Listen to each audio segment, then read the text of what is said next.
There's a lot of people, Jay, they hear these things about purpose and they're not sure how that actually translates for them in the context of their life. So this is something you've been talking about for years. So as things stand today, Jay, if someone was to come up to you and say, I don't know what my purpose is, can you help me? What would you say to them? So Rangan, I think that's a fantastic question, because the first thing I'd say is that I believe there is definitely a pressure to pursue your purpose. And I think sometimes the pressure to find your purpose actually paralyzes you in the process and in the pursuit. And so I think when we are guiding people or talking about purpose, we have to have very thoughtful and mindful conversations around it. Now, if someone comes up to me and says, Jay, I don't know what my purpose is, can you help me, as you just put there, I would focus on the definition of purpose that comes from the Sanskrit term dharma. In my first book, Think Like a Monk, I talk about this concept of dharma, which has many different definitions. But one of my favorite definitions that it has is eternal purpose or eternal duty. It means something that you're naturally inclined to do, something you have proclivities and propensities for. And I think both you and I love the Japanese ikigai, the reason for being, why we live. And dharma and ikigai have a lot in common. And so I always tell people, look, purpose is this big, scary word that needs to be simplified.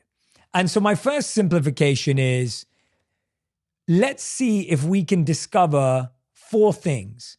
The first is what you're passionate about, what you're really interested in. And if you're like, Jay, I don't know what I'm passionate about, I don't know what I'm interested in, we go to the root and we say, well, what are you curious about? What is it that you think intrigues you, even if you're not passionate about it yet, if that's a strong word? The second thing I'd say is, what are you naturally good at? What do you already have expertise or skills in that you aren't even aware of or you're not even conscious of? So many of us have so many talents, so many hidden gifts, but we keep placing them on the back burner.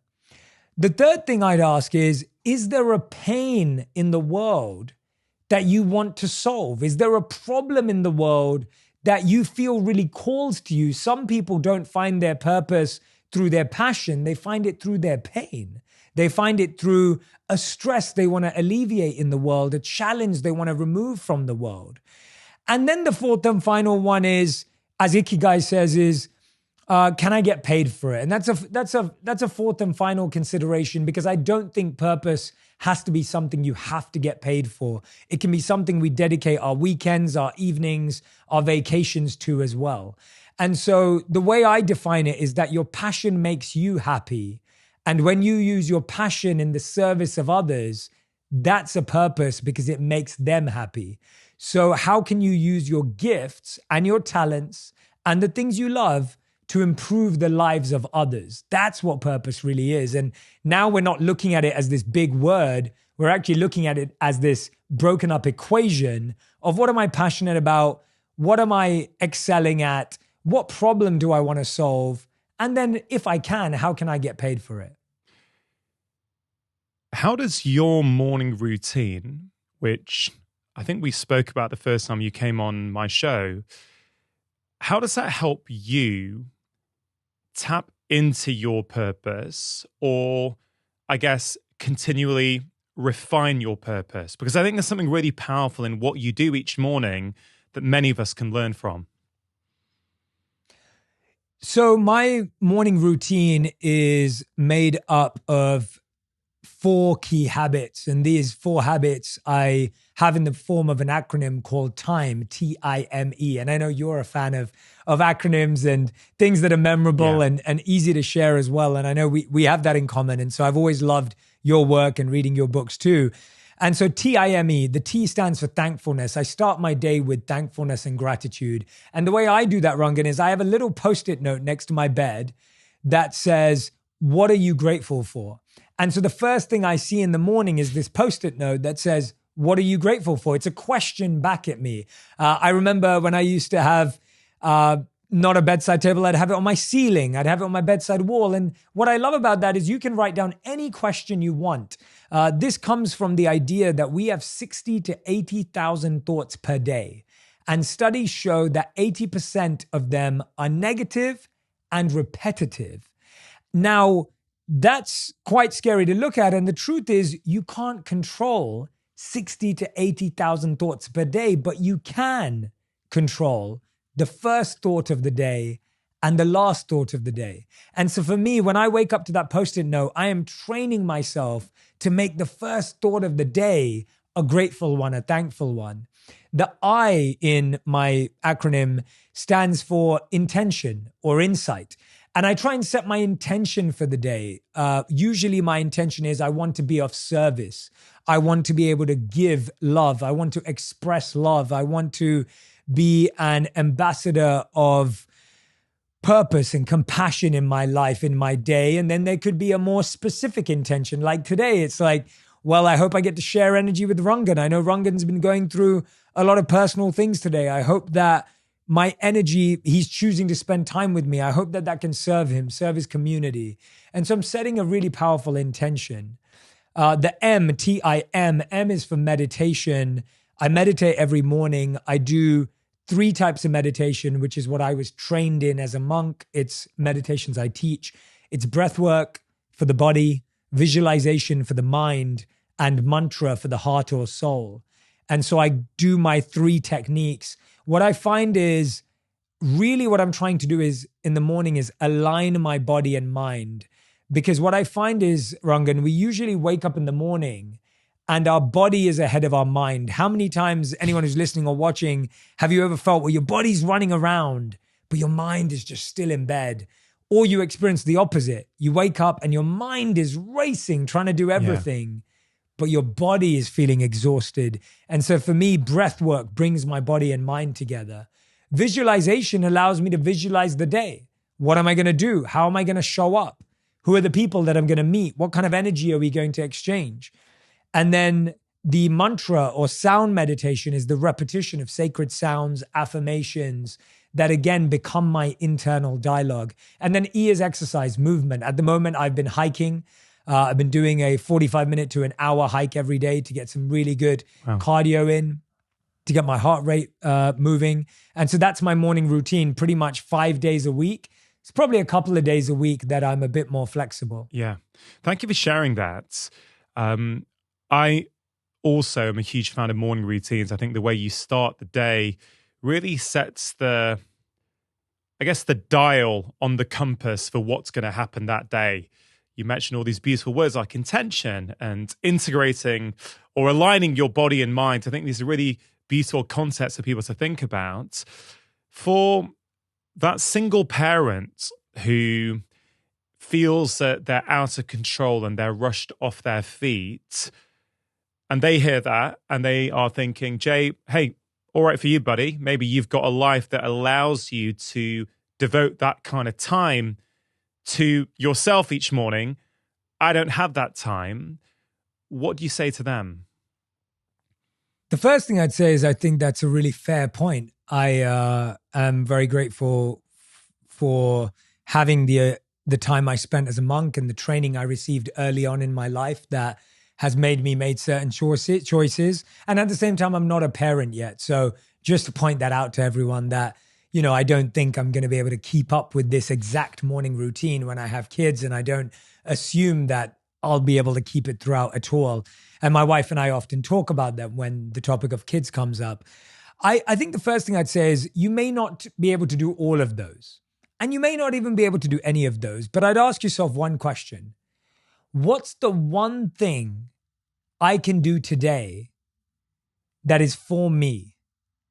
As a parent, you're probably doing a million things a day that are for your kids, maybe for your partner. If you're a single parent, then maybe you're taking care of a family member. Maybe you've got busy work schedules. What's the one thing you can do today that's truly for yourself? It could be as simple as, I'm going to sit and have my cup of coffee. I'm going to sit and have my cup of tea.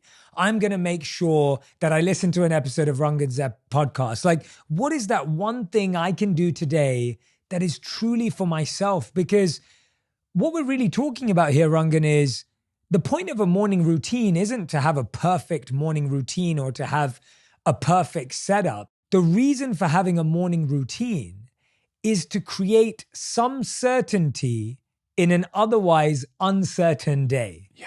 That is the reason for a morning routine. It's saying, I know that something is going to be foundational in a day that is going to be full of chaos. I'm going to bring some sense of control into a day that will not have control. Yeah. And that could be as simple as one thing you do that sets you into a positive, healthy rhythm of the direction you want your day to go in. And so it can be as simple as I'm the chief purpose officer at Calm, and every day on Calm, I do a 7-minute meditation, and it's aimed at anyone who has no more than 7 minutes a day to get an insight, to be grateful, to breathe. And literally in 7 minutes, I guide you through my own morning routine, which is 2 to 3 hours.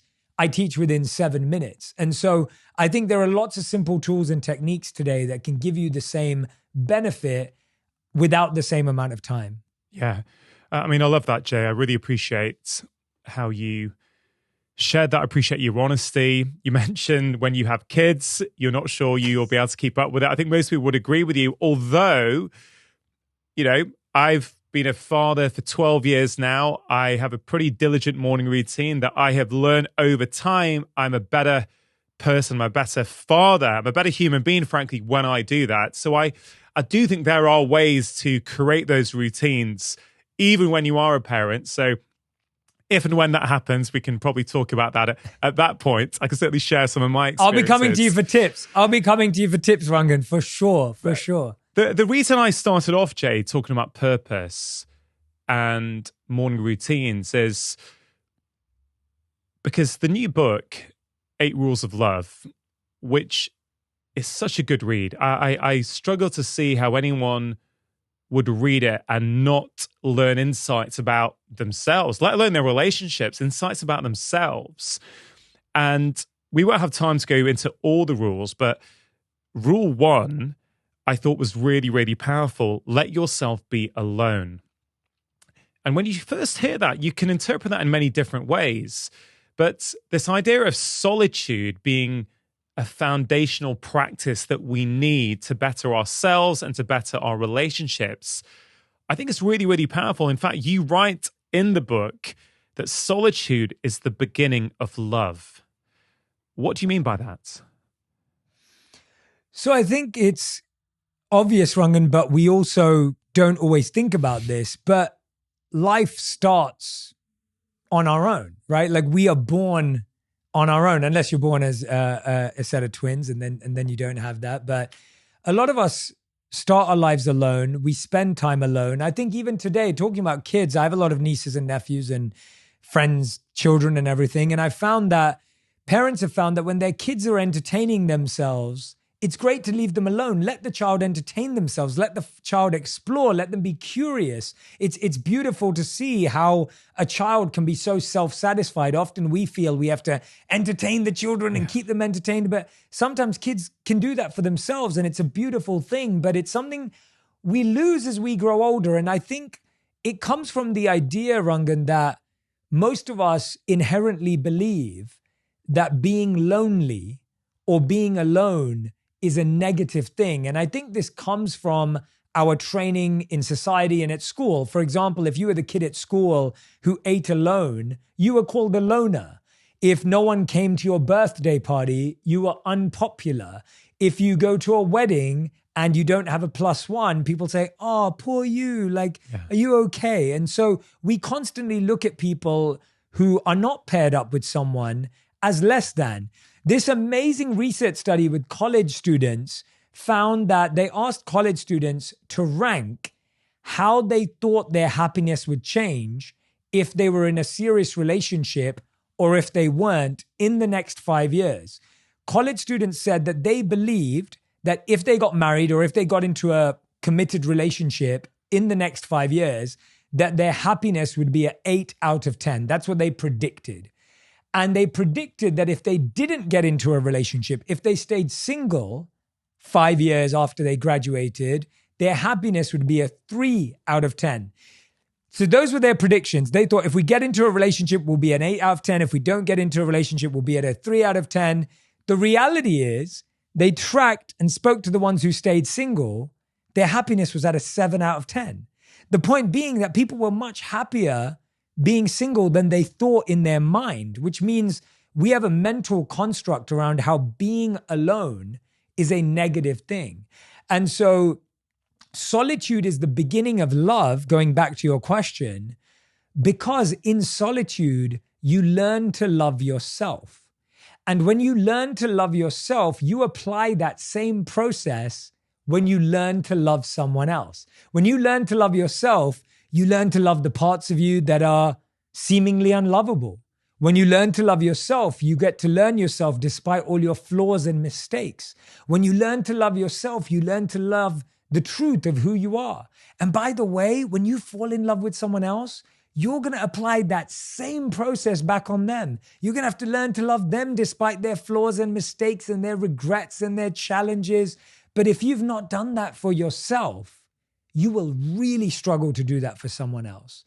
And so solitude gives you the time, it gives you the space, it gives you the capsule, like the vehicle of figuring yourself out so that when you finally meet someone, you're actually able to much more quickly understand, are we operating at the same vibration, the same frequency, or actually, is this a person not right for me? And so I think you actually save yourself a lot of energy in the long term. I hope that answers your question.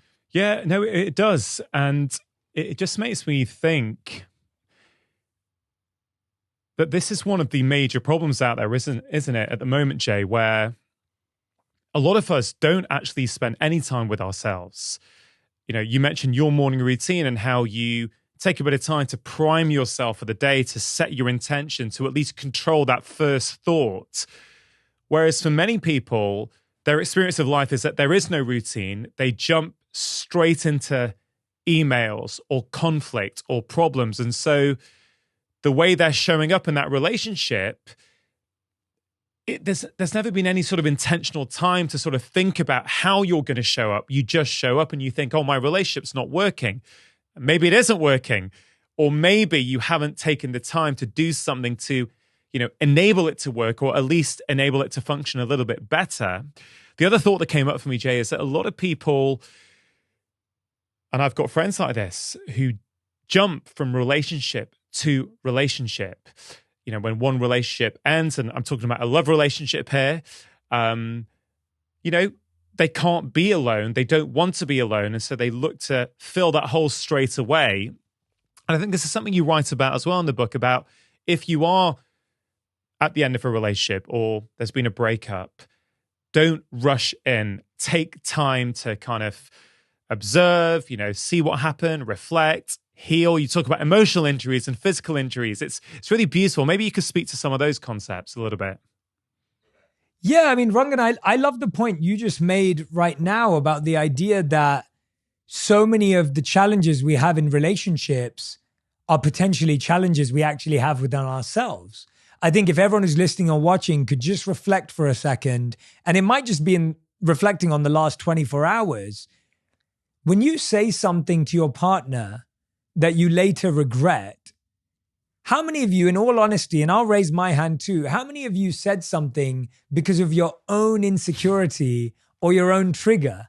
How many of us say something we don't mean because of some lack of meaning within ourselves? How many of us say things that hurt someone else because of some hurt we're going through that day? How many of us reflect our stress onto our partner? Now, you're not, and this is where we go wrong, Rangan. I'm going to give a personal example of how I went through this.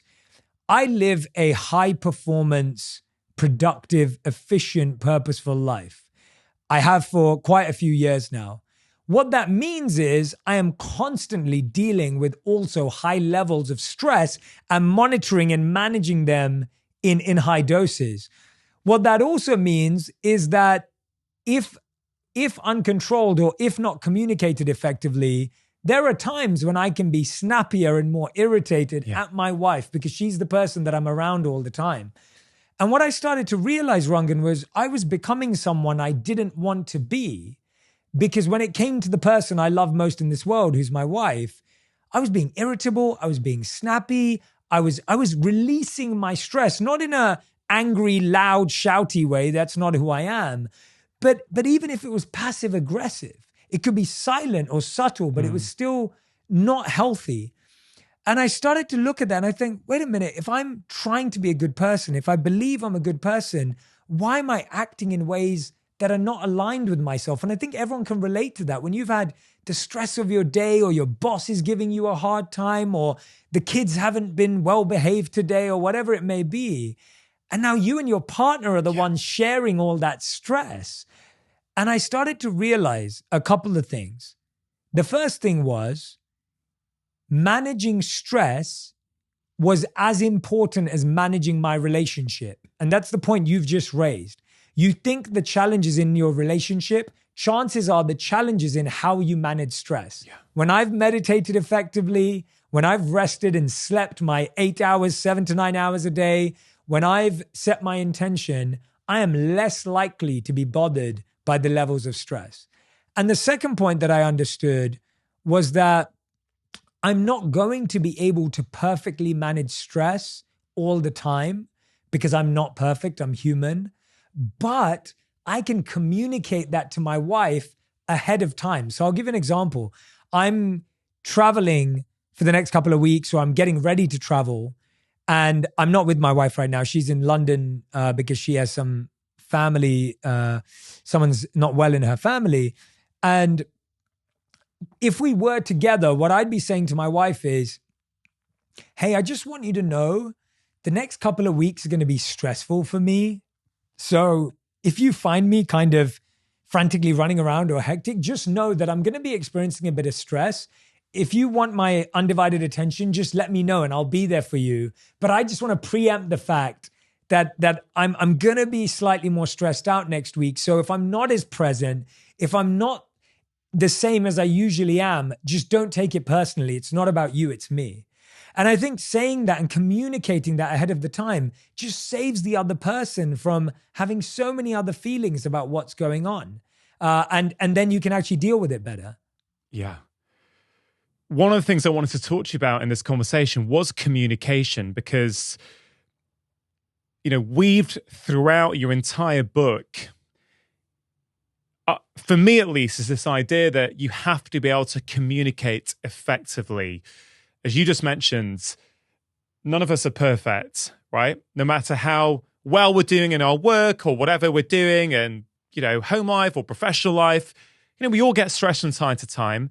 And here's the irony, which you've just sort of highlighted. Often we take out those stresses on the people closest to us, which, if you look from the outside, is rather bizarre, isn't it? Why would we take out our stress on the people we love the most? And my current view on this is because I think in some ways they're our safe space.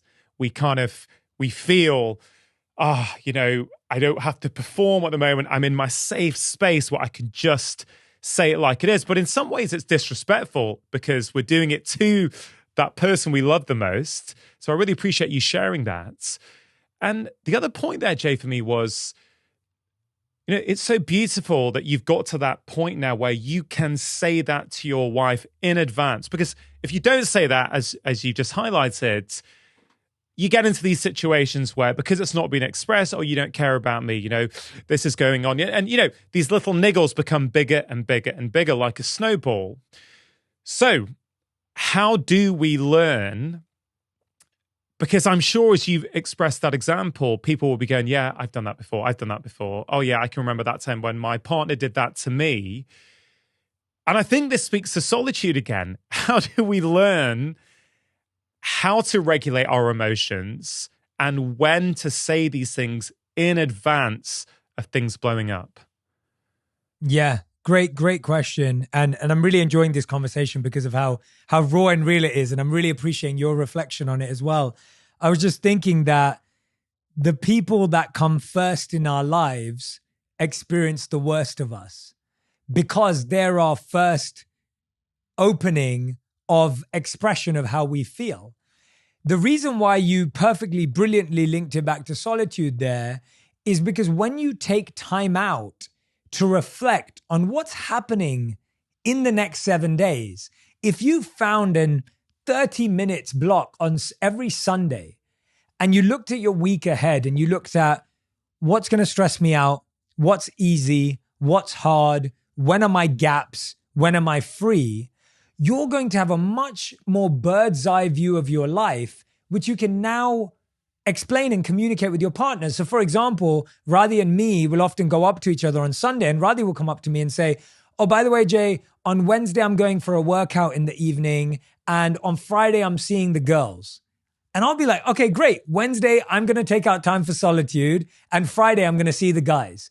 Now we've had that communication. We don't get to Wednesday, and all of a sudden she goes, oh, you were expecting to have dinner with me. Oh, sorry, babe. I've already set up a gym. I'm going to the gym tonight. Or we get to Friday and I'm like, oh, I planned a date night for us. And she's like, oh, sorry, the girls told me they were going out. And now you're dealing with conflict in the moment. So solitude gives you the space to actually reflect a week in advance and say, what do I need to communicate with my partner? What do I need to communicate with my teammate? What do I need to communicate with my husband, my wife, whoever they are, to say, this is kind of what it looks like. This is what I'm thinking about. Shall we plan a date night? Often I'll say to Radhi, you know what, Radhi, for the next 4 nights, I've just got work things every night, but Saturday and Sunday, should we go away for the weekend? Should we go and, should we do this for the weekend? I've thought about that. And I think what often happens, Rangan, is that we're waiting till the moment to communicate. And another mistake we make is we communicate what we want, but we don't communicate why we want it. So for example, if you say to your partner, you know what, I just need some time on Wednesday night to be alone. If you told your partner you just wanted to be alone, your partner, the first thing that goes through their mind is, they don't want to spend time with me.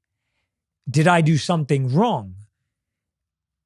What's going on? Do they need space? So you ask for space, or you ask for time, or time alone, and you never explained why you needed it. Now, if you said to your partner, you know what, I've got a really big presentation coming up on Friday, so Thursday night, I just need to be in the zone. I just need to be focused, and I just need to be ready.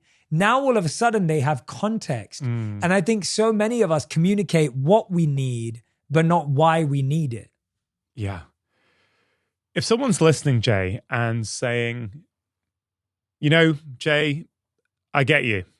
I do this work on myself. I meditate. I have solitude.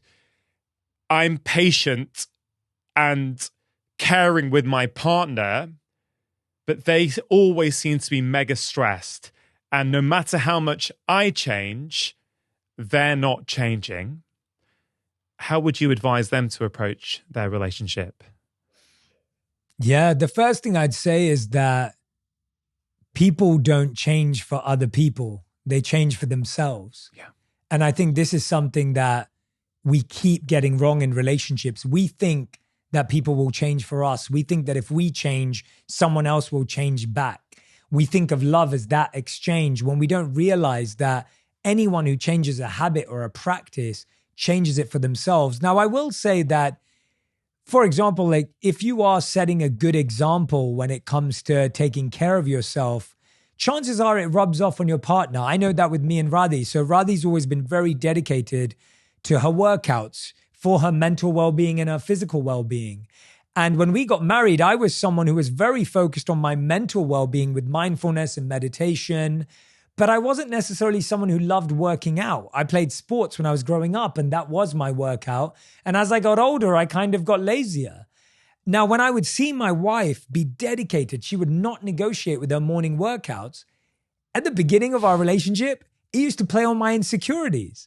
I used to say, oh yeah, well, I'm working hard and you'll get time to go to the gym. Or I'd say, oh, I don't even have time to go to the gym because it would affect my ego.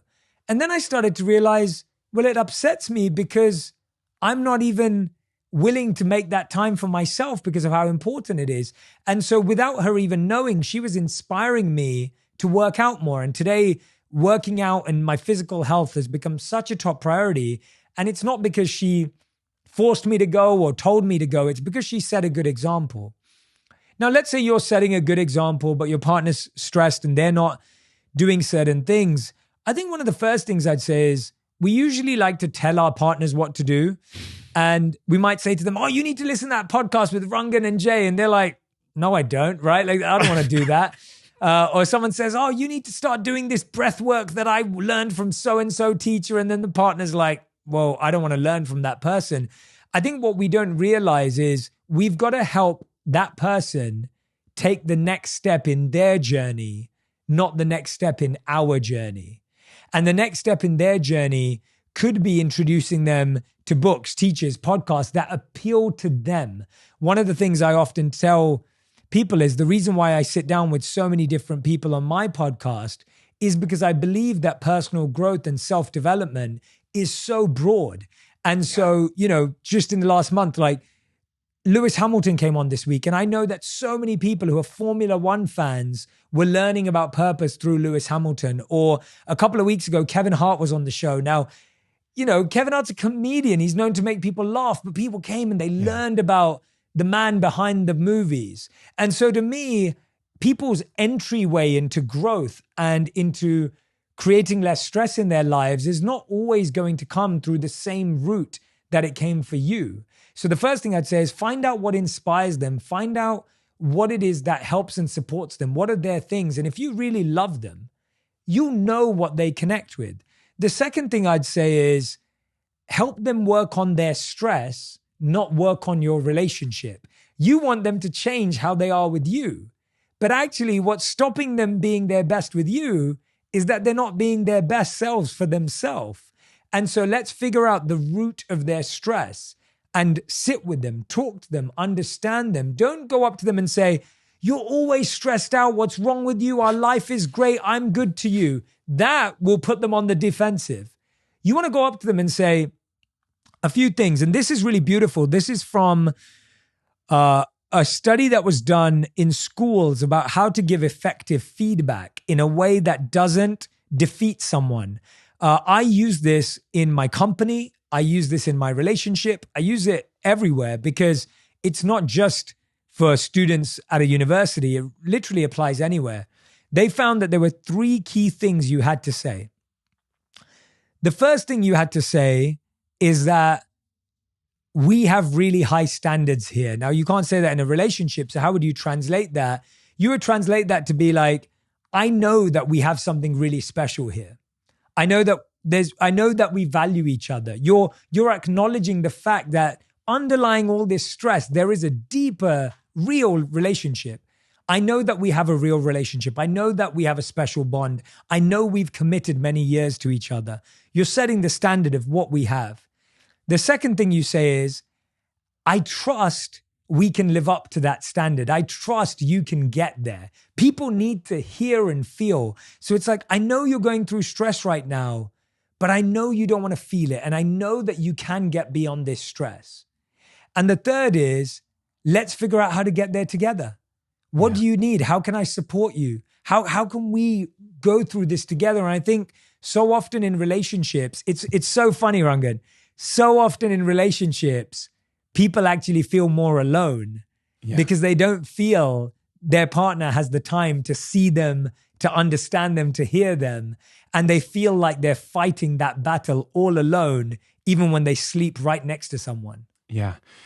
I mean, there's just so much fantastic wisdom in what you just said, Jay.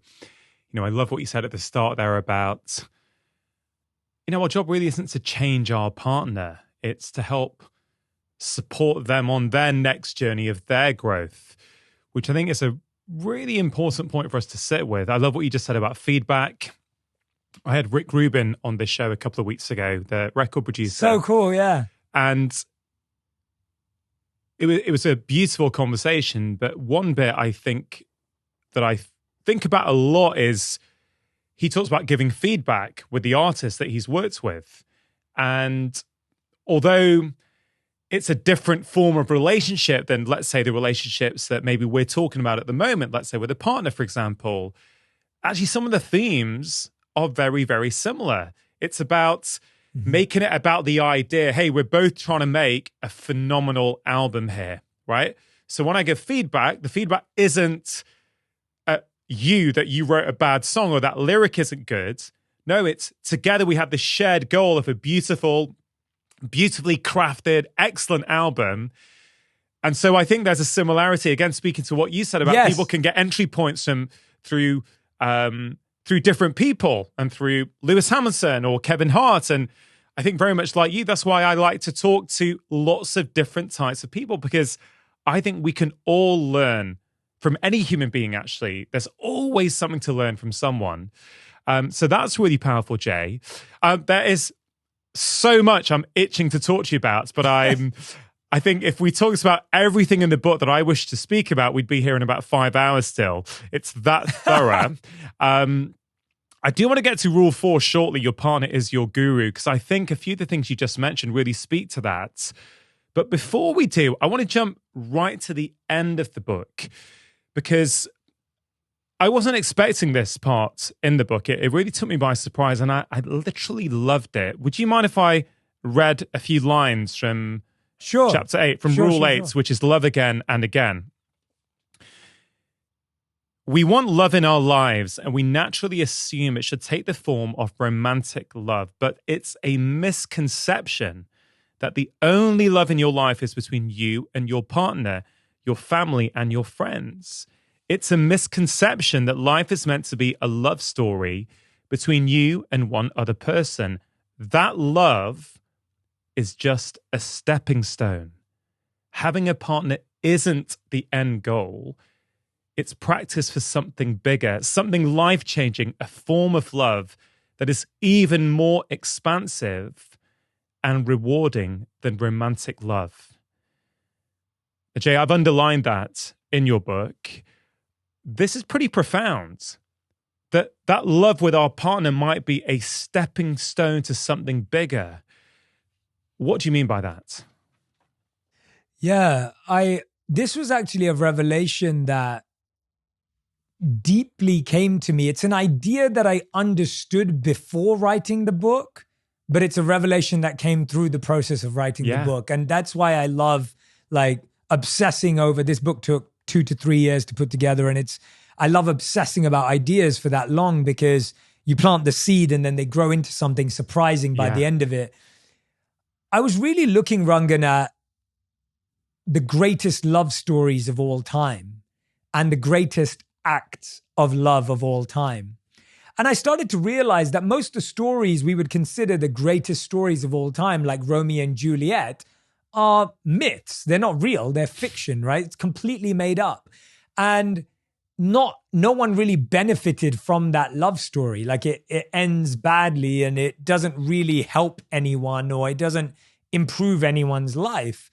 And so I started to look at what were the love stories that improved people's lives. And I realized the challenge is we'd put romantic love on such a pedestal that even if people had beautiful relationships with their children, with their parents, with their colleagues, with their teams, maybe even with their country. You know, when you look at what Martin Luther King Jr. did for the world, that was love. That was an act of love. That was a love story, but we don't present it that way. But that was a love story. If not, then what else was it, where someone was willing to sacrifice their life for the benefit of others? And we have countless examples of that in history, where people have gone above and beyond to help other people. And so I started to realize that the greatest acts of love are not just romantic. They can be parental, they can be brotherly, they can be friends, they can be leadership. And I think we limit love to one person and maybe a couple of hours a day. We say, I'm going to go to work, and that's not a place of love. I'm going to come home and I'm going to love my family. And when we live in that way, we limit love. There's a beautiful story. I love Zen stories. And in this Zen story, the teacher asks the student a question, and everyone who's listening can pretend they're the student. The teacher says, if you could give $100 to one person, or give $1 each to 100 people, which one would you do? And the student says, it doesn't really matter. I'm not sure. I have no idea. Which one would it be? The teacher says that although it's wonderful if we can give $100 to one person and it will change their life, they said the right answer is to choose to give $1 each to 100 people. And the student said, why? And the teacher replies, 2 reasons. The first is you get to impact 100 people. The second is you get to practice loving and giving 100 times. And I love that idea because it's the idea of you only get better at love and you only get better at giving and you only get better at compassion the more you extend and practice that love.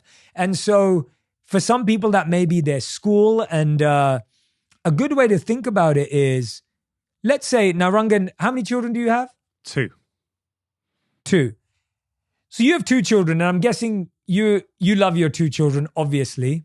I do. How much would you say you love them? If I asked you to quantify how much do you love them, how much would you say you love them? Oh man, how much? First of all, I feel it's almost impossible with words to describe the love that I have for my children. I can't imagine there's anything I wouldn't do for them. I feel all the love that exists inside the world, times it by infinity, and that's how much I love my children. That's my attempt in the English language to say how much I love them. I love that, and that's so beautiful. And I think any parent would agree with you. So now let's take that. It's a lot of love you have for them, right? So think about how this actually plays out in real life. If you love your children and you want them to have a great childhood, you have to love their school and their friends because they're going to grow up around those people. So in order to care for your children, you have to care for their school.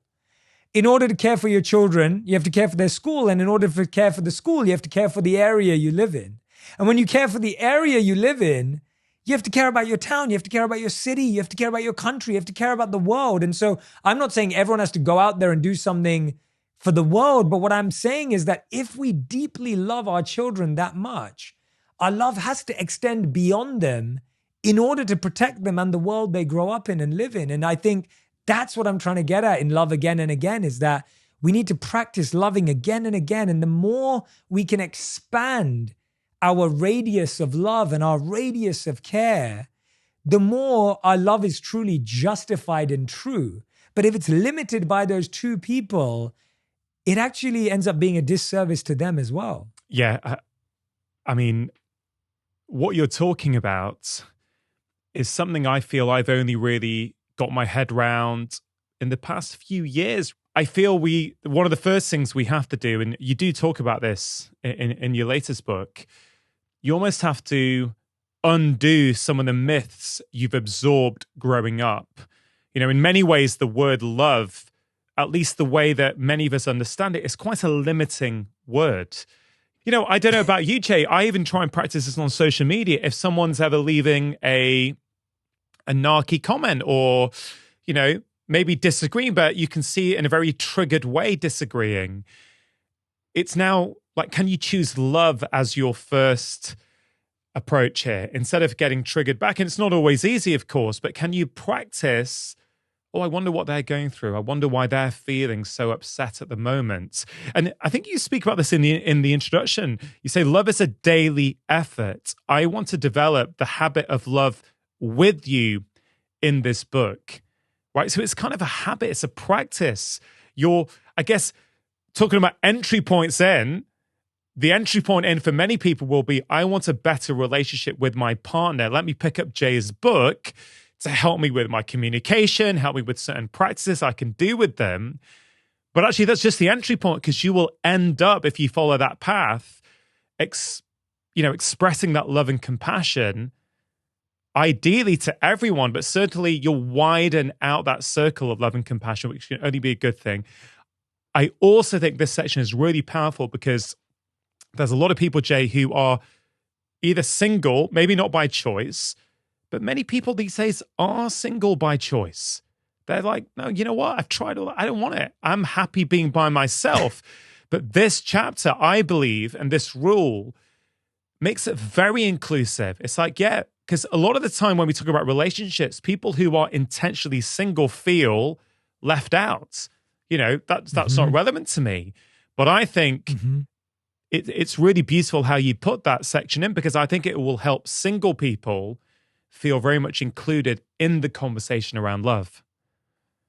Yeah, I think so many people feel inadequate or incomplete because they don't have romantic love. And that's like you saying that your love for your wife is greater than your love for your kids. Now, I'm sure you'd say, well, they're different. They don't even compare or compete. But in the hierarchy of our psychology, we are putting, as a society, romantic love on the pedestal. And again, like you said, my book is aimed at helping people find romantic love, keep romantic love, and let go of the challenges that come with breakups and heartbreak. But at the same time, I had to get to this point in the last chapter because I think we all want to live in a world where we're surrounded by more love, more kindness, more compassion, more empathy, more understanding. And I also want people to experience more love by expressing it. I think we think of love as something we have to receive, something that we hope for, that we wish for, that's going to come to us. But love is actually experienced. If I say to you, Rangan, I am loving this conversation, I am experiencing love just by saying that because I'm feeling it inside. Now, you may also feel that and say, Jay, I'm loving it too, and that's great. But even if you don't say it back, I still get to experience love by saying, I'm loving this conversation. And so I think we again limit love to being something someone has to give us rather than it being something that we can experience by expressing it. Yeah. And I think there's a fear sometimes, isn't there, to express these things, whether it's to our partner, to our friends. I think we touched on this the first time we spoke on my podcast about how important it is to express gratitudes.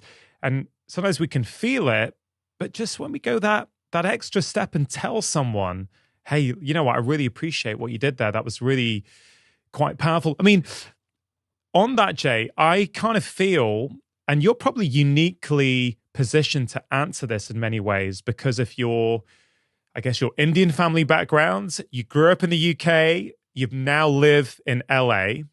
So you've got a whole mix of different cultural kind of exposures within you, right? And, Brits are known for their stiff upper lips and, traditionally, and, a lot of Brits have struggled with this concept of, expressing gratitude or telling your friends how much they mean to you. I'm sure you'll know this, it's not a very British thing to do. What is your take on that? Do you think it's changing? And have you noticed a difference in how people approach that in America?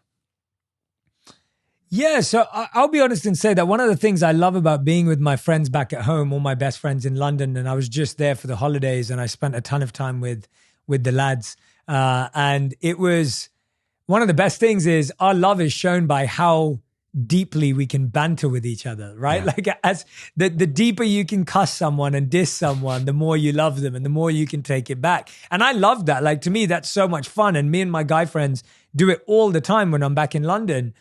I would say that my feelings about how I want to live are less impacted by Indian, British, or American culture, and they're most impacted by my monk life. And the reason I say that is because I think in every country you can find lots of different people, lots of different identities, lots of different cultures.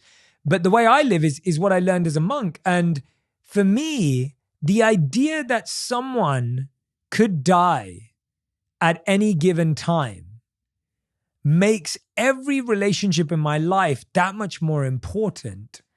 And I don't know about you and anyone who's listening, but I don't want to regret the last thing I said to someone. And I don't want to regret the last thing they heard from me. And so I live that way. And with everyone in my life, I want the last thing they heard from me to be like, I love you. You matter to me. You're important to me. That doesn't mean I'm saying that 24 hours a day, but it does mean that if we've had a meaningful interaction, I want them to know that because I would hate to live with the fact I had a friend many, many years ago who had the worst argument with his dad. They didn't argue often, but they had a really bad argument and they didn't speak for a couple of weeks. And then a couple of weeks later, his father passed away. He wasn't old. He wasn't in hospital. That wasn't the natural course of events. No one saw it coming. And my friend held on to that pain for so many years because he hated that the last conversation he had with his dad, who he loved completely, was an argument. And so to me, it's not about whether we're British or American or Indian. It's looking at life through the lens of reality. And I think as Brits, we are very good at being realistic. Well, there's nothing more realistic than death and loss. And so living with that ideology and living with that understanding, we actually get to love people a lot more deeply. And the other thing I'd say is that I also want people to know how amazing they are while they're alive. I think we celebrate people too late. I think too many people in this world are celebrated far too late. And, you know, I had the fortune of interviewing Kobe Bryant a few years ago, literally 2 months before he passed away, 3 months maybe before he passed away. I had no idea. Of course, no one did.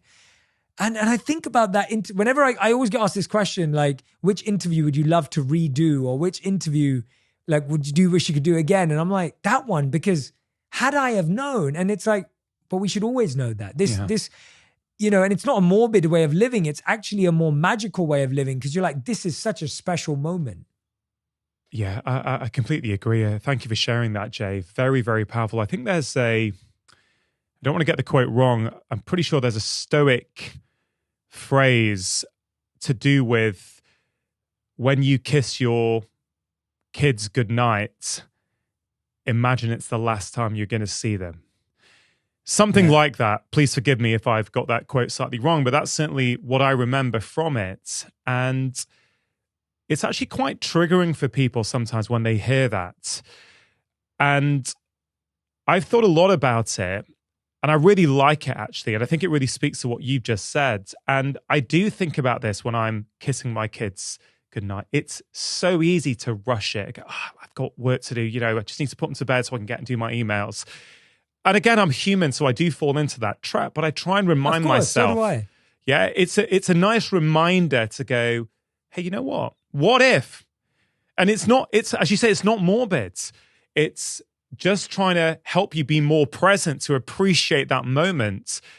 And, you know, it really has extra poignancy at the moment for me. Because in the past few weeks, I have gone through some really challenging times, which I shared with you just before we spoke. And, you know, my mum, who for many years, my brother and I have helped to care for, this is why we live where we do, we live nearby.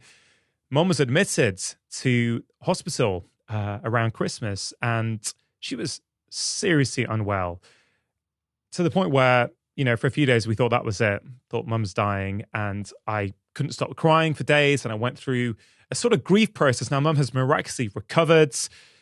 She's back home with a load of challenges, but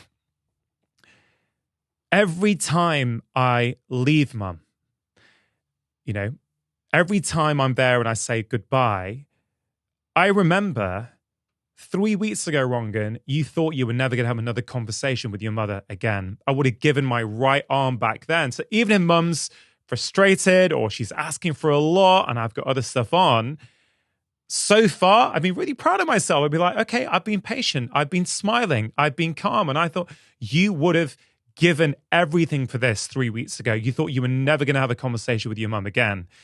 And, you know, Dad died 10 years ago. I started to imagine what's life going to be like with no parents. So when you speak about love like that, when you talk about make these interactions as if they were going to be, as if they're the last time you're going to have those interactions, I think it's really powerful. And I don't think it's morbid at all. I think, as you say, it does make our day-to-day life much more magical.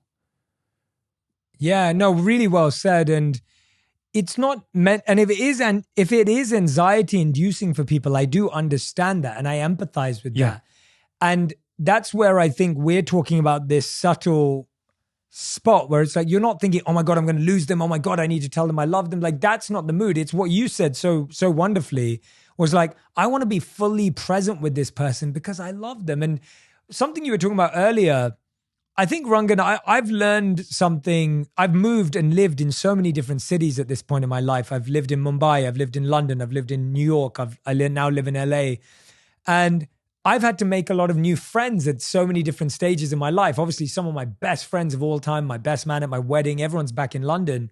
And I still talk to my best friend probably 3 times a week back in London, and we figure out the time difference. But I've had to make so many new friends along the journey that I've learned to say how I feel. I've literally had to say to people as an adult, hey, I think we'd really connect. Let's spend more time together. Or, you know what? I think we'd make really good friends. Like, shall we connect more? And it's like, it sounds so stupid when you're looking at it from a childish view of, you're like, oh, Jay, you sound desperate. And I'm like, well, I am for connection. I am. Like, I want real human life connection. And if that makes me look like a loser and desperate, hey, I'll take it, because I'd rather live my life having really beautiful relationships with people than live my life pretending like I'm too cool for that, or I'm too good for that, and I'm too important for that, and then missing them when they're gone. And I think sometimes we're just living in this false safety. We're actually scared of being open with people. And again, I'm compassionate.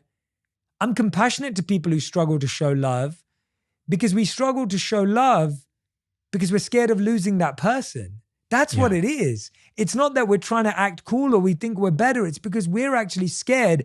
If I really open up to this person and I'm vulnerable with them, and then they're not here anymore, I'm going to feel really all over the place. And so I get that. It also comes from a self-preservation. Yeah. Has your wife read this book yet? So my wife just finished reading Think Like a Monk, I believe. It's been 2 years now since the book's been out. And she's read bits of it. She's read bits of it, not all of it. I always say my wife is the number one supporter of who I am, but the least subscriber and listener to what I do. But she told me recently, because she's been in London because of her family and I've been in LA, she literally just started listening to my podcast, and she's been telling me how much she's enjoying it, which is actually really nice. After we've been married for 7 years, the podcast is 4 years old this year. And it's funny when after 4 years she started listening to it, she's like, this is really good. I get it now why people, I'm like, you're hilarious. It's humbling and adorable at the same time. It's beautiful. I think that's a really interesting point there, Jay, where, sorry to interrupt, if you are enjoying this content, there's loads more just like it on my channel. So please do take a moment to press subscribe, hit the notification bell, and now back to the conversation.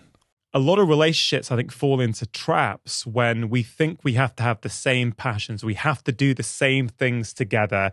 You know, you could potentially expect your partner, your wife, to listen because it's a podcast that's loved by millions all over the world. It's helping so many people. And you could potentially be offended that how come all these other people who I don't know are listening, but my dear wife is not?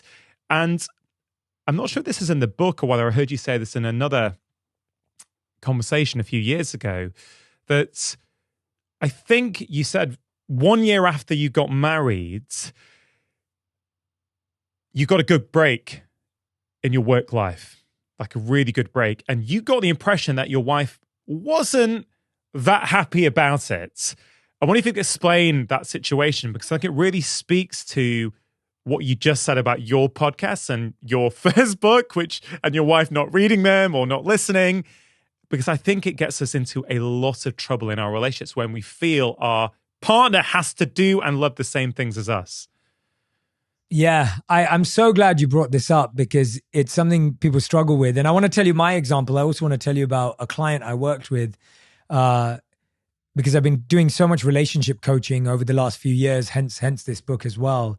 But yeah, with my wife and I, you know, when I want to go back a bit more. When I met my wife, when we first started dating, which is nearly 10 years ago now, I didn't have a job. I didn't have any money. Actually, I was in £18,000 worth of debt because of my student loan. I was getting turned down and was turned down by about 40 companies. This is when I'm dating my wife, and she knows all of this is going on. My wife comes from a wonderful family, and she's dating a guy who has just been a monk for 3 years, doesn't have any job prospects, has no money, and is in debt and doesn't know what to do because 40 companies have said no. And my wife chose to be with that guy. And I like to remind myself, I like to remind others, I like to remind friends and family of that, because a lot of the time today people will be like, oh, Radhi, you're so lucky like to be with Jay. And I'm like, no, you don't understand. I'm lucky because she chose to be with me when all I had to offer was myself. And I'm almost getting teary because it's so real, because my wife chose to be with me when all I had to offer was myself. And she backed that guy. And so when I look at it now, and when I think back to that, when I first started to experience success in my career, I would almost metaphorically hold up my trophies and metaphorically hold up my achievements to her and say, we should be celebrating this. Look what I did. Look what I achieved. Look where I got to. Like, let's celebrate how amazing I am and what I've done. And she wouldn't respond to that. Like, that wouldn't bring her alive. And often I'd sit there and I'd think, well, maybe she doesn't care about me. She doesn't love me. She's not celebrating me. She doesn't read my stuff. She doesn't listen to me. And I started to realize that I wanted my wife to love me for what I achieved when she loved me for who I was. And now when I ask you that question logically, do you want to be loved for your achievements or do you want to be loved for your character? Which one do you want? It's so obvious. It's so glaringly obvious. But I think we want to be loved. Our ego, actually, that's what it is. Our ego wants to be loved for our achievements, but our heart wants to be loved for our characters. And when our ego overtakes our heart, the ego demands that respect and adoration, when all the heart wants is true affection for who you are. And I saw this play out with one of my clients who's a speaker and an author as well. And he was saying to me that he goes, Jay, when I go and speak on stage, I have so many women who are attracted to me, who want to get to know me, who adore me, who respect me, who compliment me, who think I'm incredible. And he goes, when I go home, my wife doesn't even care about that. And so I went through this same process with him where I was like, do you want to be loved for your performance or do you want to be loved as a person? And I think when he sat with that, he realized that there will always be people who love his performance, but they may not love him as a person. But someone who loves you as a person, it doesn't matter whether they love your performance or not, because they're with you for the right reasons. They're with you for the deepest truths of who you are. And so to me, that was a big revelation, and it saved so much stress and anxiety that I had, because now I take pride in the fact that I'm with someone who has my back no matter what happens, whether this stays, goes away, whether I'm relevant, irrelevant, insignificant, significant. My wife doesn't care about that stuff. Isn't that love? Like, isn't that what we really want? Sorry for getting emotional. I don't think I've ever got emotional in an interview. You just really like, we're not even in the same room. And you fully got me. I was like literally on the verge of tears there, but yeah. It's powerful, Jay. There's so many elements of that I could echo with, resonate with. You wrote about this in the book, and you said you are lucky that she fell in love with you when you had nothing, right? And you've just beautifully, explained and elaborated on that. But let's flip it. Let's flip it to someone who's listening or watching right now who's got success, who's got a good job, earning good money, got a nice house, got the societal metrics of success, but is single. Perhaps they worked so hard, they neglected to nourish important relationships. We know this is very, very common. People get stuck into work. They're trying to get up that career ladder.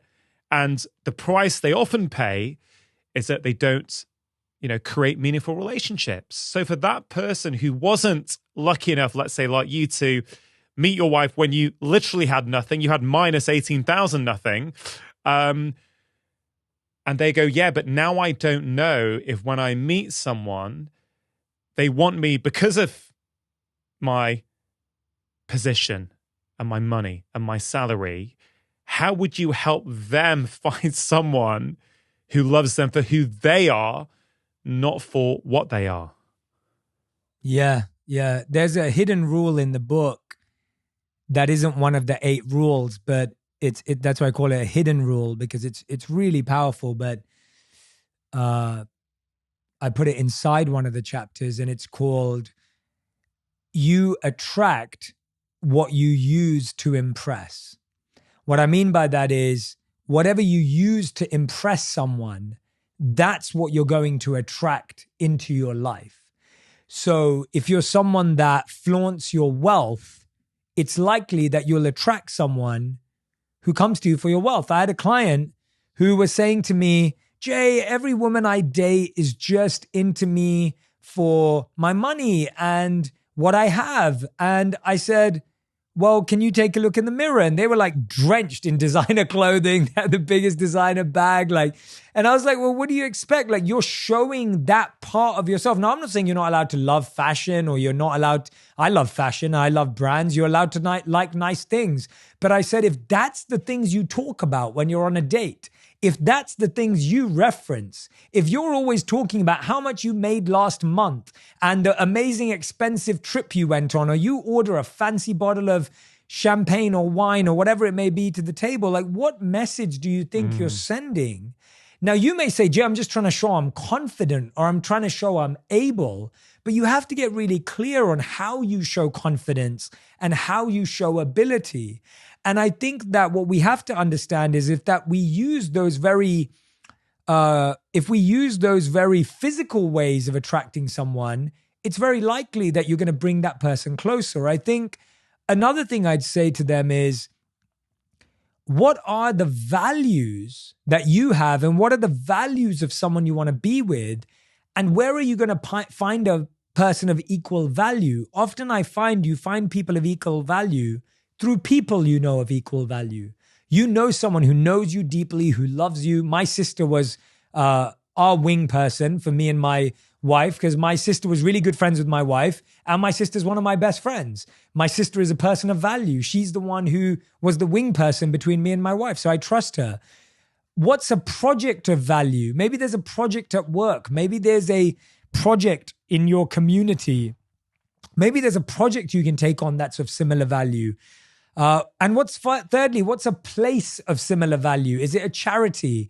Is it a passion that you have? Is it a sport you love? You're going to meet people in places of similar value, projects of similar value, and with people of similar value. And I think often the problem is we value ourselves based on our achievements, and so we flaunt them, attracting the wrong people, only to regret it. And so it's better to present yourself as you are and present yourself with who you are in order to attract someone to it.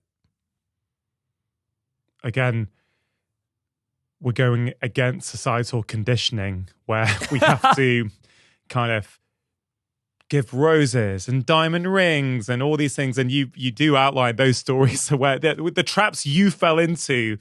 You do talk about them in the book, which is super, super interesting. It's interesting what you just said there about your sister basically introducing you in many ways to your wife. And something I've been thinking about recently in preparation for this conversation is, obviously, we've both got Indian families as our background, right? Both of us, I think, were born and brought up in the UK, but our families are London, from India. Yeah. And it's interesting. I don't know how your parents got together, but my parents had a full-on arranged marriage. You know, my dad was working in the UK. He'd emigrated here. He'd been here for about 10 years. And he basically took his annual leave. His family had arranged for him to get married. He literally flew home to India for, I don't know, a week. He met my mum, I think, on the Saturday for just a cup of tea. And on the Sunday, they got married. And then a few days later, dad flies back home to work. And about 3 months later, my mum comes over and, they set up life together. Now, what's really interesting as a Yeah. kid growing up, as an immigrant kid, struggling with identity, trying to fit in with, your English friends around you, I think I was a little embarrassed once I realized that mum and dad had never met. I'm like, oh, that's just not cool. People need to meet and fall in love and have romance and, the things you see on TV and in films. But as I get older and as I reflect, and I'm not saying mum and dad's marriage was perfect by any stretch. I'm not saying it was or it wasn't. I'm not trying to put it on a pedestal. But what I am saying is there are many different ways. I think this really speaks to a lot of the messages in your book, Jay. There's many different ways to love. There's not just one way that we get to experience love. And as you just said, your sister introduced you to the lady who now is your wife. Yeah. And we think about it's either a love marriage or an arranged marriage. But actually, for many years, even in Britain, families have put dinners on and introduced, I think you'll really get on with that family's daughter. It's the right age. It's always happened somewhere along the way. We've kind of lost all that and thought we're just gonna randomly meet someone in a bar that we've never met before, go on a date, and suddenly it's gonna all mash up. Do you know what I mean? Yeah. There's a study, I think it was from maybe 30 years ago. No, up until 30 years ago, I think the research shows that you are likely to meet someone that you spent your life with within 5 miles radius of your home. That's how close to home it was. Now, that's not a good or bad thing, exactly like what you're saying. I'm not saying, things were better in the past and everything's going. I'm not someone who's painting that picture either. But I do think you're spot on that I don't think we're open. I know clients who've met because they care about the same charity. I have friends that have met because they both love cycling. I've had friends that have got together because someone introduced them. And I think when we limit it to say, well, I'm just going to hope I bump into someone, or I'm going to go on the apps casually and see if I find someone, I think the casual approach to love doesn't work because it's a game of odds. You've got to meet a lot of people to figure it out. And I think today the problem is with the paradox of choice that we both know about and we talk about, this idea that now there's just plenty of fish in the sea and you actually know that, oh my gosh, yeah, I mean, anyone who's on this app, there's just so many more options. And what I've realized is that love isn't about finding the right person. It's about finding the person that you want to make it right with. And I think love is so much more about a choice of are we energized and enthusiastic to figure this out versus I'm going to find someone who perfectly matches and fits. And so I think now we're looking for this perfect match, this perfect fit, this perfect connection. And that alienates us because every time we meet, it's slightly wonky. It slightly doesn't fit. There's a slight issue. And we're like, oh no, there will be someone who is all 10 of the things. And I'm like, well, I don't think there is. I think what there is, you know what? We have enough energy, excitement, and enthusiasm for each other that we're going to figure it out every single day. And we're going to bring that energy every single day. And so I think that that's what's eluding us to the challenges that we face in trying to meet someone. Yeah. I want to move on to rule 4. Your partner is your guru. Because, well, I love all the rules. This one I really, really like. And you say in the book, we don't usually think about our partners as teachers or guides, but none of us can see ourselves or the world clearly on our own.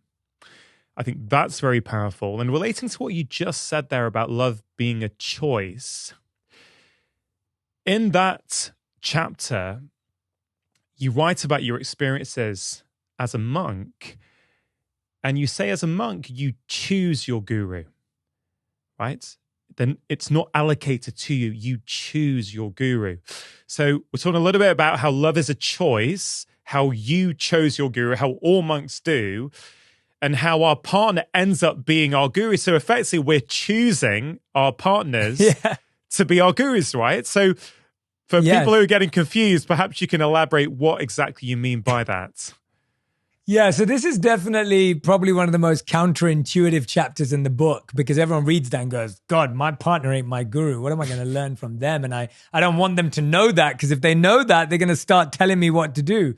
I think the first thing is to define the word guru. I'll do this through, experience of it. Our gurus in the monastery sat in our classes. Often my gurus were twice my age, if not even older. A 70-year-old man or one of our female guides as well would sit at the back of a class by a 25-year-old. They'd sit with us in meditation. They'd sit on the floor and eat with us. They would sleep on the floor with us. The guru was not this hierarchy of position in how they were treated or how they were lived. It was a position that was held with humility and held with compassion and held with encouragement and support. So just to alleviate any idea that a guru is just someone who's falsely revered or is acting holier than thou, that is not a guru. A guru is not judgmental or critical, but supportive and encouraging. I think a lot of people think, well, gurus mean they have to like spot all your flaws and everything.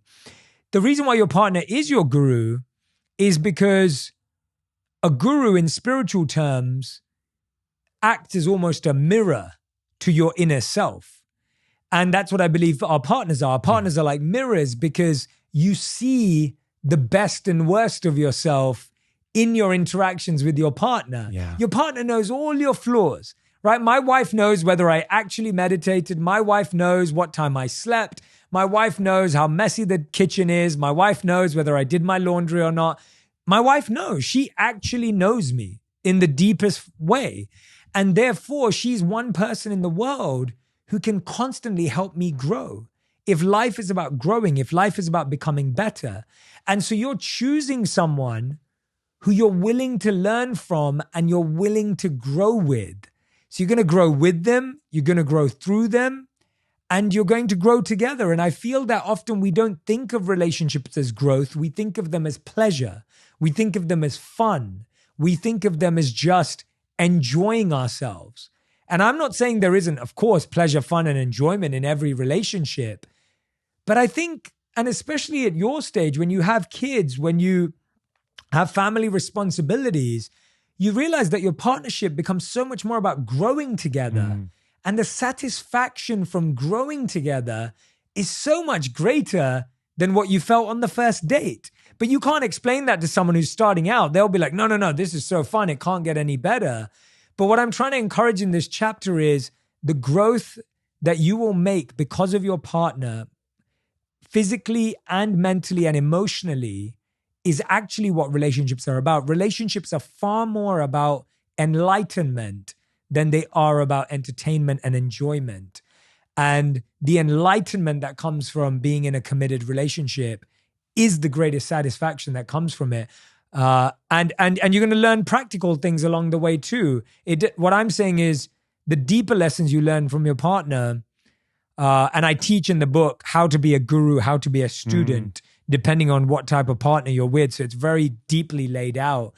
I really feel that most people who've been together, and I learned this from speaking to couples who'd been together for 20, 30, 40 years, they all said that they had learned phenomenal lessons through their partner. That was like their favorite thing. And so to me, that's what I was trying to get at in this chapter. Yeah, it's a brilliant chapter. It really is. And, I guess I love it because I've experienced a lot of it as well. I've recently just celebrated 15 years of marriage with my wife. And it's a very different relationship from what it was when we were dating over 15 years ago. Completely different. But when you adopt that approach of mutual growth together, it never gets boring because there's always an opportunity for growth, right? There's always a niggle or something you disagree on or something you have a different perspective on. And if you can shine the mirror up and go, what can I learn here? Primarily about myself, it's arguably the best. It's a masterclass in your own inner world, isn't it? You've got that mirror around you all the time. You get to be a black belt in yourself if you approach your relationship in that way. Yes. And that's what exactly. You've fully understood what I'm trying to get at. It's what is life ultimately about, if not about growth, learning, and joy. And I argue that growth and learning are the greatest joy because when you grow and learn, you can deal with all your problems better. See, what we don't understand is that entertainment is, and I love entertainment, by the way. I'm not hating on entertainment. I love TV. I love movies. I'm a big fan of all of that. But entertainment is an escape. And when you escape your problems, you come back to them with less time and the same amount of knowledge. When you elevate, when you learn and you grow, you come back to your problems with more skills, more insights, and more tools. So life becomes more joyful. And so you have this choice every day to escape or elevate. And your partner can either be your escape or be someone you elevate with. Now, go on escapes, go on dates. I'm not, of course, me and Radhi love to travel together, of course, but the core spirit of that is growing and learning. So it's not that we don't go out for dinners. Of course, that's all great, but don't lose the spirit and the heart of we're trying to help each other become the best versions of ourselves and reach our potential. That's the kind of person I want to be married to. Before we wrap up our conversation, I wanted to briefly touch on the three commonest sources of conflict that you write about. These are the three things I think many people will relate to this, that couples fight about: money, bringing up kids, and sex.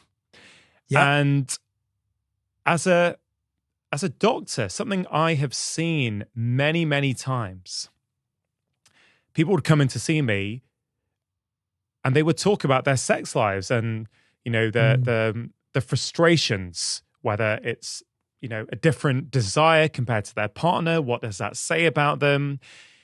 Let's not go through all three. I don't think we'll have time for that. But particularly on the conflicts around sex, I think this is really, really common. And in your practice of coaching people and coaching them through their relationships for years, I'm sure this must have come up.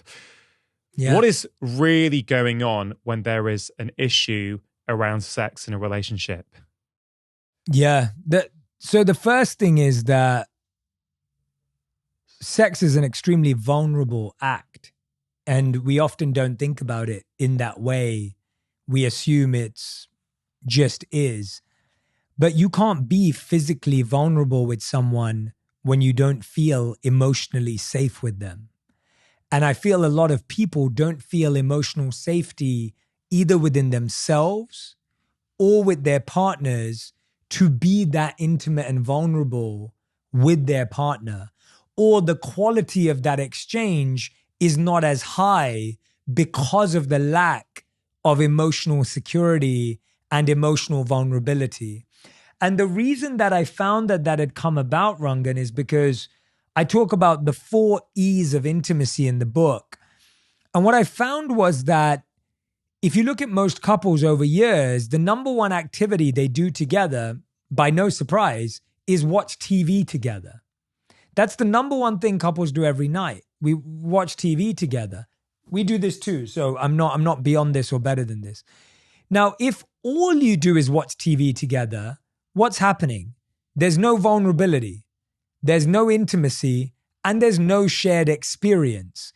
You haven't watched the show and then talked about it and dissected it and emotionally connected. You've watched it, gone, that episode was all right. Okay, look forward to the next episode, switch it off, go to bed. There's no connection. So bonding over entertainment is a very low form of intimacy. To increase our intimacy, I talk about experiences, going to date nights, going to vacations, traveling together, having new experiences together helps you learn new things about your partner. See, most of us are just used to our partners. We watch our partners wash the dishes, do the laundry, clean the house, take care of the kids. You're watching your partner do the same old 4 activities for potentially 40 years. If you don't see your partner do anything new, how are you going to have a creative spark, a moment of attraction? How are you going to fall in love with them again when all you see them do is do old things? Higher than that is experiments. I recommend that couples do things that they're both novices in, Go and do a pottery class because neither of you knows how to do pottery. Go and do a painting class because neither of you knows how to paint. Go out and try a surfing lesson if you can because neither of you knows how to surf. It doesn't have to be big or small. Go to an escape room. Go and do something where you both are not experts, where again, you get to learn about a new side. The reason why we've lost intimacy and connection is because we think we know our partners. We think they're the same. We think maybe they're boring. Maybe we've lost that attraction to them.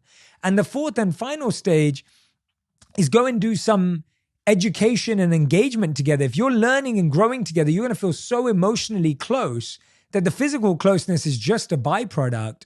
And in engagement, if you can go and serve together, if you can go and make a difference together, the connection you feel is so much more powerful. So those are reasons why you can both work on stuff. But often we find when it comes to sex, one of the biggest things is a personal sense of dissatisfaction. Someone's not happy with their body. Someone's not happy with their own purpose and passion. Someone's going through their own disconnection with themselves. Sometimes it's not about you at all. And I think so often we make it about us. That's what I've seen in relationships with coaching. When someone doesn't want to have sex with you, you make it about you. And you go, oh, you don't have sex with me. And they're like, I just don't want to have sex. Like, I still have to figure out what's going inside of me because I'm healing trauma. I'm healing stuff from my parents. I'm healing my ex-girlfriend, boyfriend, and relationships. And I think we don't talk about any of these things. And so I think we're often expecting someone to be vulnerable and intimate with us when we are not emotionally safe and secure with them. Yeah. Such wonderful advice, Jay. It really is another fantastic book. I think it's going to help so many people. It's been a real joy talking to you. Just to finish off, Jay, for anyone who is listening to that thinking, yeah, you know what? There's something there. Something isn't right in my life with my current relationship, whether it's someone who's single and they want to get with someone, or whether someone's in a relationship and they realize that maybe, you know what, we've taken this for granted a little bit. Things are getting a little bit stale. It isn't what it once was. I think there's a lot of hope and inspiration in what you've shared today and with what's in your book. But just to finish off, do you have any final words of hope for that person? Yeah, I would say that I would want everyone to have a check-in conversation with your partner about this and about your relationship every month. I'm sure you connect about how the kids are doing at school. I'm sure you connect about the plumbing issues in the house. I'm sure you connect about who's doing the gardening and the laundry and the cooking and the cleaning. But are we connecting on the quality of our connection? And so the way I would recommend to do that is start every conversation with us and we, not you and me. Most conversations start with, you never do the dishes. This is how you make me feel. Start your conversation with, I really want us, and I often say this to Radhi, I really want us to have an incredible relationship. Let's check in about what we're both willing to do to get there. What is it that we are willing to do to have a beautiful experience of this relationship in our lives? And I think if everyone could start that conversation with their partner in a non-intimidating, a non-critical, a non-judgmental way, because most of our conversations about checking in are, look, you know what, you just, you never fill the gas up and I'm late. Or this, you never do. It's always, you never do this or you always do this, right?